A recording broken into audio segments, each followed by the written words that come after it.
আসসালামু আলাইকুম, সবাই কেমন আছেন?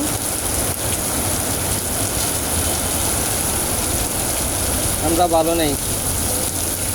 ভারতে কিছু উগ্র হিন্দু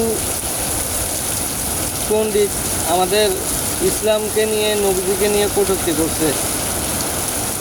আমরা তাদের দৃষ্টান্তমূলক শাস্তি চাই।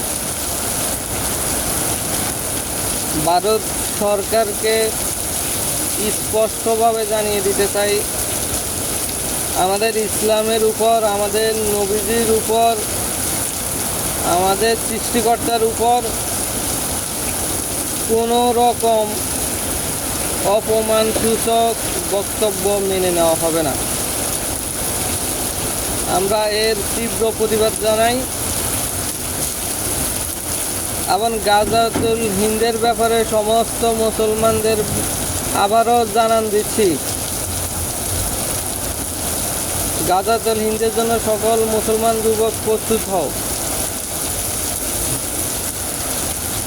এই হিন্দুস্তান বিজয় করা না পর্যন্ত মুসলমান